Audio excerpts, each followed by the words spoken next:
Bonjour tout le monde. Alors, dans cette courte capsule vidéo, je vais vous introduire à la posture du dauphin.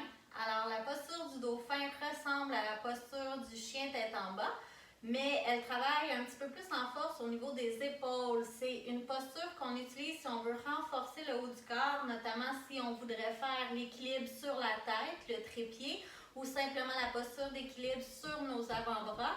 C'est un des exercices qui est très le fun à faire. Donc, on va la faire ensemble.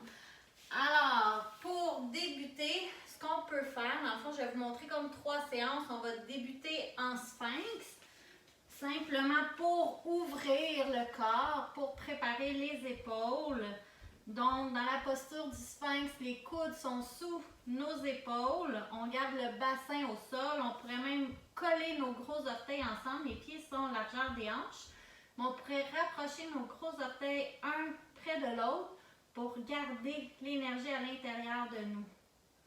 Donc, à partir du sphinx, on peut déjà commencer à activer le haut du corps en gardant les mains bien appuyées contre le sol, en poussant le tapis vers l'avant pour essayer de redresser les épaules.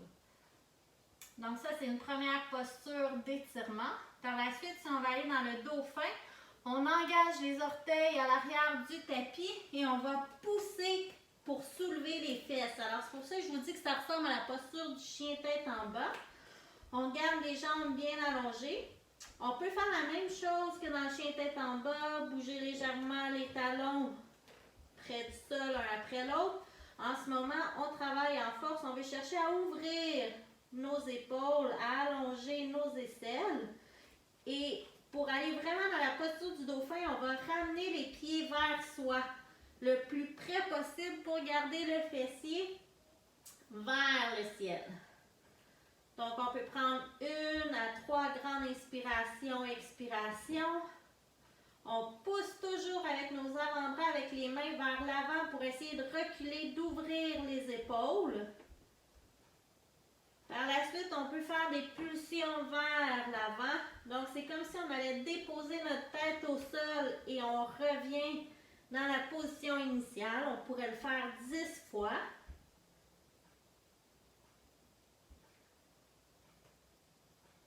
On garde les jambes bien allongées. Quand on a terminé nos 10 répétitions, on peut tout simplement déposer genoux au sol, allonger les bras vers l'avant pour aller chercher la posture de l'enfant.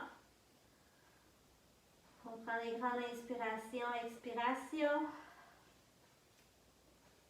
On rapproche les mains près de nos genoux et on déroule la colonne tout doucement. Alors, c'était le court tutoriel pour la posture du dauphin. Elle est très bénéfique. Vous allez sentir un travail au niveau de vos épaules. Je vous invite, si vous voulez vraiment faire un travail de renforcement, de le faire 3 à 5 répétitions, 3 à 5 séries de 10 répétitions. Donc, on peut commencer graduellement au début. C'est peut-être des répétitions de 5, peut-être ça va être seulement 3 séries. Essayez quand même de travailler, même si vous sentez que ça brûle. On se donne un petit défi supplémentaire d'en faire quelques-uns de plus parce qu'on veut augmenter la force au niveau du haut du corps pour pouvoir par la suite faire nos positions d'équilibre en inversion qui sont tellement amusantes à faire. Donc, si vous avez des questions, n'hésitez pas à me contacter, à m'écrire sur Facebook ou par Messenger. Bye bye!